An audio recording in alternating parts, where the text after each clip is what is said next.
Hello दोस्तों, pimples या मुहासा हर आदमी को लाइफ में कभी न कभी ज़रूर हुआ होगा। ख़ासकर लड़कियों को तो पिंपल्स होता ही है। प्यूबर्टी के टाइम में या वैसे भी पिंपल्स ज़्यादा होता है, लड़कियों में देखा गया है। तो दोस्तों, आज मैं पिंपल्स पे बात करूंगा, मतलब मुहासे पे बात करूंगा। ये क्यों होता है, कैसे होता है और होम्योपैथी का बेस्ट ट्रीटमेंट क्या है। मैं वही दवा बताऊंगा जो मैं अपने 30 साल के प्रैक्टिस में मैंने अनुभव किया है, मेडिसिन को आजमाया है पेशेंट्स पे, वही दवा बताऊंगा। तो वीडियो में बने रहिए। मैं डॉक्टर अमान। चलिए बात करते हैं पिंपल्स पे। दोस्तों, जो लोग पहली बार मेरे वीडियो पे आए हैं वो मेरे चैनल को सब्सक्राइब कर दें और वीडियो को लास्ट तक देखें, क्योंकि बहुत अच्छी दवा बताने वाला हूँ। वीडियो को लास्ट तक देखें और बीच में न छोड़ें। अगर वीडियो पसंद आए इसको लाइक कर देंगे, शेयर कर देंगे। तो चलिए शुरू करते हैं पिंपल्स या मुहासा।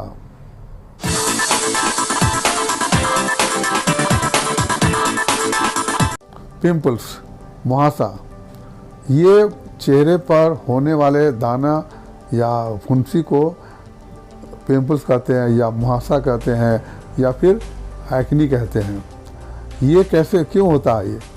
ये हमारे स्किन पे, जहाँ भी स्किन पे छोटे छोटे रोए होते हैं, बाल होते हैं, उसके जड़ में छोटा सा होल होता है और होल के अंदर में एक ग्लैंड होता है, सीबेसियस ग्लैंड, जो कि ऑयल डिस्चार्ज करता है। धीरे धीरे हल्का हल्का ऑयल निकलता है। किस काम के लिए? तो हमारे स्किन को सॉफ्ट रखने के लिए, ऑयली बनाए रखने के लिए। ये नॉर्मल चीज़ है, नेचुरल है। ये होता है। अगर किसी वजह से ऑयल का सिक्रेशन बढ़ जाए, बहुत ज़्यादा हो, तो कुछ ऑयल बाहर निकलता है, कुछ अंदर रह जाता है, जिसकी वजह से इन्फेक्शन होता है। या फिर होल किसी चीज़ से ब्लॉक हो जाए। तो ब्लॉक कैसे होता है? तो गंदगी से, डर्ट से ब्लॉक हो जाता है। उसके वजह से अंदर का जो डिस्चार्ज है वो बाहर नहीं निकलता है और अंदर अंदर वो जमा होते लगता है, फिर फुंसी बनने लगता है, गांठ बनने लगता है।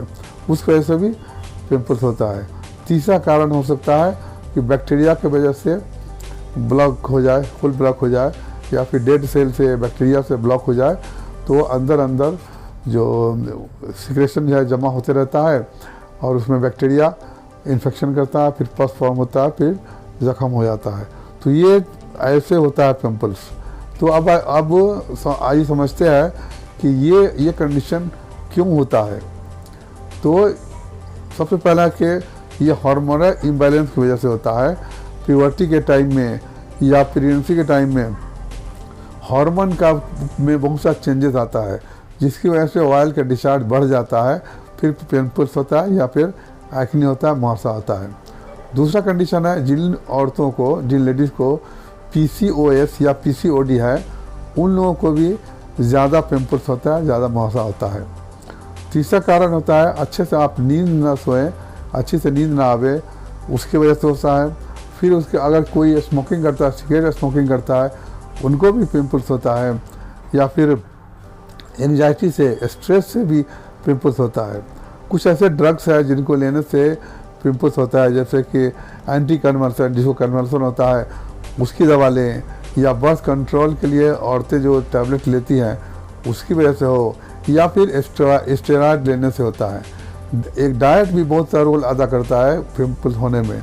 डाइट में अगर कोई फैटी फूड ज़्यादा लेता है, ऑयली लेता है, स्पाइसी लेता है, चॉकलेट ज़्यादा लेता है, मिल्क का प्रोडक्ट ज़्यादा लेता है, उससे भी पिंपल्स या मुहासा होता है। तो मैंने बताया कैसे, ये कारण बता दिया। तो इस तरह से मुहासा या पिंपल्स होता है। आइए बात करते हैं अब मुहासे की वैरायटी। पिंपल्स वैरायटी क्या क्या होता है? मेनली दो होता है, एक वाइट हेड, एक ब्लैक हेड। वाइट हेड जो पिंपल्स होता है उसको बोलते हैं क्लोज प्लग्ड एक्नी बोलते हैं। ब्लैक हेड को ओपन होल प्लग्ड इसकी मुहासा कहते हैं। ठीक है। तो ओपन वाला में जो है ऑक्सीजन लगने की वजह से और जो ओपन हेड है उसमें ऑक्सीजन लगने से फिर ब्लैक डिस्कलरेशन होता है, स्किन ब्लैक हो जाता है, white head and black head. उसके बाद आइए वैरायटी बात करते हैं। एक होता है पेपुल्स। पेपुल्स होता है कि जो सिर्फ दानेदार दाना होता है, स्किन पे रेड कलर होता है, उसमें कोई पस या पानी नहीं भरा होता है, उससे कहते हैं पेपुल्स। दूसरा होता है पस्ट्यूल्स। पस्ट्यूल्स में होता है कि एक्नी में पस भर जाए, पस भरा हुआ है ऊपर हेड में, ऊपर में पस है, उसको हम पस्ट्यूल्स बोलते हैं। तीसरा होता है सिस्टिक।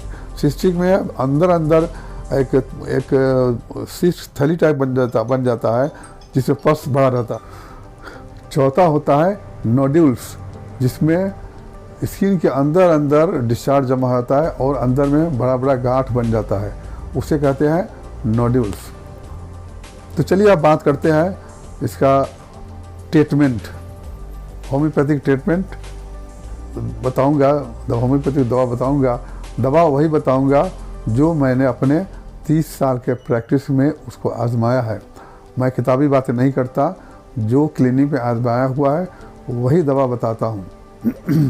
तो दोस्तों वीडियो को लास्ट तक बने रहिएगा, क्योंकि लास्ट में एक दवा ऐसी दवा बताऊंगा जो कि रामबाण है, जो सारा ट्रीटमेंट फेल हो जाए तो उस दवा को देते हैं और पिंपल्स को ठीक होना ही है, इसलिए लास्ट तक देखें।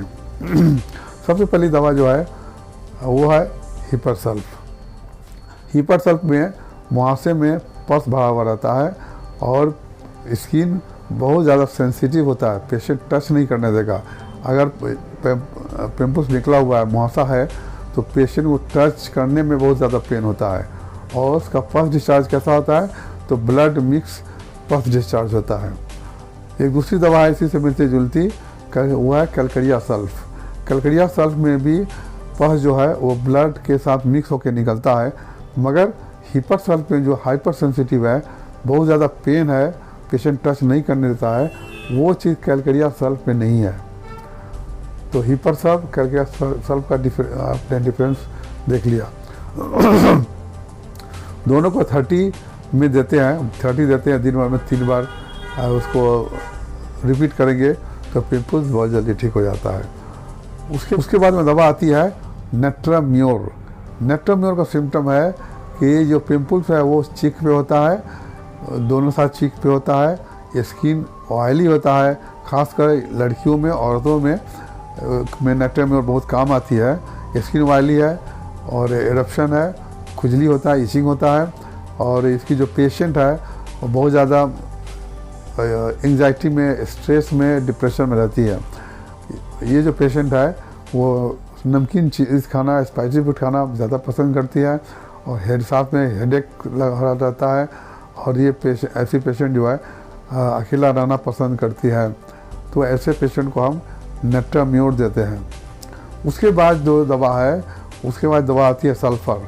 सल्फ़र जो है में एरप्शन होता है, स्किन में बहुत ज़्यादा बर्निंग होता है, खुजली होती है, ख़ास करके रात को खुजली होती है और रात को बर्निंग होता है। इसके लिए सल्फ़र बेस्ट मेडिसिन है। 30 या 200 देंगे, इसको भी रिपीट सुबह 200 है तो दिन में एक बार देंगे। 3 दिन सल्फ़र को ज़्यादा नहीं लेना चाहिए, 3 या 4 दिन एक डोज लेकर बंद कर देना चाहिए। उसके बाद एक दवा है काली ब्रोम। ये दवा बहुत अच्छी दवा है, एक्नी के लिए है। एक्नी फेस पे हो, कंधे पे हो, सीने पे हो, और इसका जो एक्नी होता है स्कार मार्क छोड़ता है, मतलब जख्म छूटने के बाद जो दाग हो जाता है वो रह जाता है। तो वैसे केस में हम काली ब्रोम देते हैं। अगर काली ब्रोम वेल इंडिकेटेड है, आपने दवा दिया, फ़ायदा नहीं किया, तो उसके बाद में अगर काली ब्रोम का पेशेंट है, आपने दवा दिया, फ़ायदा नहीं कर रहा है, तो एक दवा है यूजेनिया जम्बोस 30, उसको देने से ये सिम्टम, सारा सिम्टम ठीक ख़त्म हो जाता है और पेशेंट ठीक हो जाता है।